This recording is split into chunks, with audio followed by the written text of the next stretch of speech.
Az oktatási fordulatban pont az volt az érdekes, hogy megnyitotta a művészet terét, az iskolákba ment, vagy kiment olyan nem konvenciális helyekre. És tehát azt mondta, hogy nem a mainstream művészet a fontos, hanem legyen fontos valami más. De az oktatási fordulat elvileg visszacsatolja a mainstream művészetbe magát a jelenséget. Volt egy ilyen trend, hogy a szociális fele nyitott, meg a művészetpedagógia fele nyitott a művészetnek egy része, vagy a trend. Valószínű, hogy egy ilyen legitimizációs űrt akart kitölteni. Szóval, hogy és az a jelenség, hogy ezt mi manapság, tehát az új módszertannal dolgozó művészetet kritikainak mondjuk, ez is megtörténhet, hogy egy kicsit ilyen, tehát ez a zavaros terület, mert egyfelől ez a művészet valóban új módszertant dolgozott ki, és kilépett a művészetnek hagyományos köréből, de ez elvileg egyféle kreativitást, meg a tudáshoz való hozzáférést pártolta, ami nem jár együtt a kritikai attitűddel. És például tudom, hogy amikor a reformpedagógiák megjelentek Európában a 20. század elején, a Montessori, Waldorf, Freinet, meg ezek. Tehát Gramsci egyenesen ellenezte ezeket az új formákat, mert azt mondta, hogy az új módszertan csak a változás látszatát kelti, mert hogy nem a módszeren van a hangsúly, hanem a tudásszerzésen, vagy tudás átadáson. Tehát ő neki ilyenként konzervatív hozzáállása volt, holott mondjuk eléggé erősen kritikai gondolkodó. Először is azt mondtuk, hogy tehát az állami oktatás az valahogy a tanulókat nem emancipálni akarja, vagy kritikai gondolkodásra tanítani, hanem egész egyszerűen a munkapiacra irányítja őket, tehát hogy ilyen szakembereket képez. És ilyenként összefonódik ezzel a új gazdasági modellel, tehát hogy nekünk ez a SPÁK, ez egy ilyen úgynevezett politikai projekt volt, inkább művészeti. És kitaláltunk egy ilyen mottót, hogy nem az számít, hogy hogyan rajzolsz, hanem azt, hogy mit és miért rajzolsz. Akkor ezzel így félre is került a művészeti tehetség, meg hogy ki hogyan tud, vagy tud-e rajzolni, vagy volt-e része művészeti képzésben, vagy nem. És jöttek mindenféle diszciplináról, régészek, történészek, írófilm, rendezők, építészek, és kérdezték, tényleg nem számít, hogy nem tudnak rajzolni, és mondtuk, hogy nem számít. És nem is számított, és a projektek jók lettek. Kell tudni, hogy itt ezt egy csapat szervezte. Tehát, hogy így megkerestem én 2 művészt, meg 3 filozófust, meg még barátokat, akikről úgy mondtam, tudnának segíteni létrehozni egy intézményt, egy iskolát, nem egy művészeti projektet.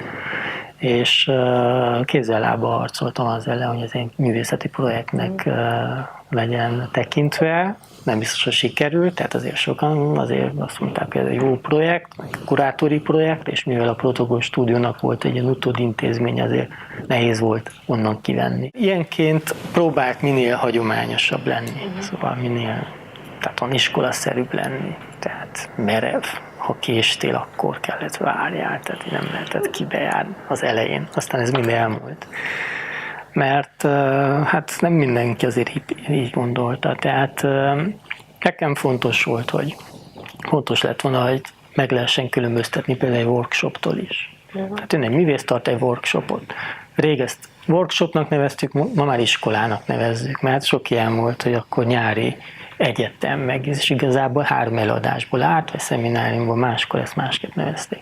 Tehát próbáltuk megtalálni, mitől lesz egy iskola. Én elleneztem mindenféle kiállítást, azt mondtam, hogy nem kell kiállítás, vagy nem az a cél, kész, felejtsük el.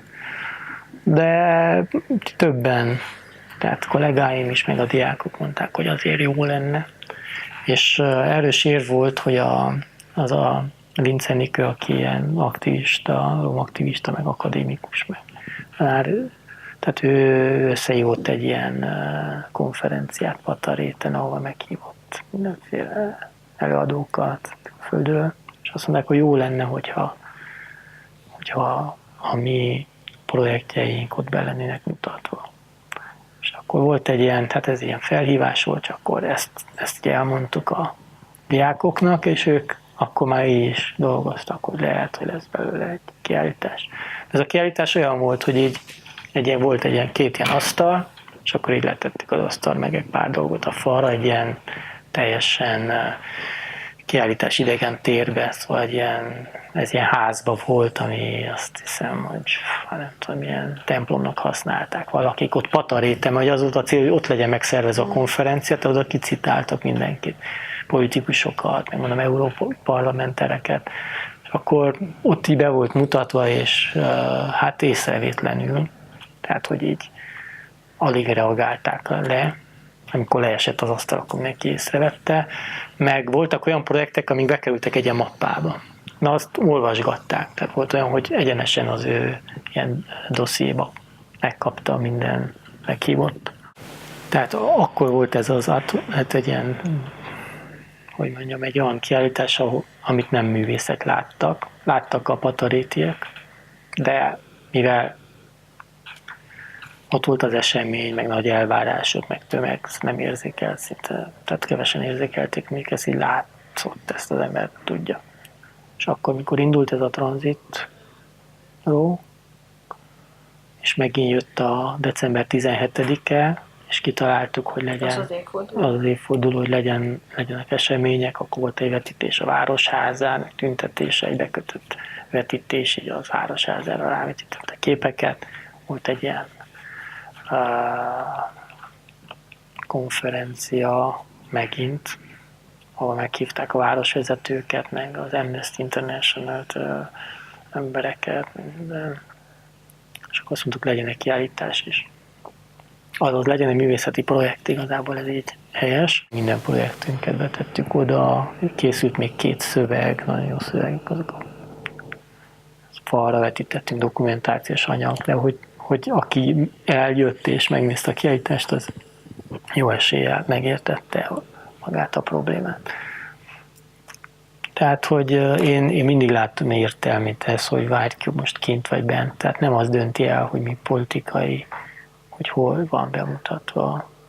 Most már vannak ilyen szenáriók, egy shopping mall, tehát, hogy, de nem az, hanem hogy mit mutatsz be egy térbe. Tehát, hogy nem az, hogy hol, és ez az így talál erre a mottóra is, hogy nem az számít, hogy arra, hanem mit és miért, tehát hogy az számít, hogy mit mutatsz be, és miért.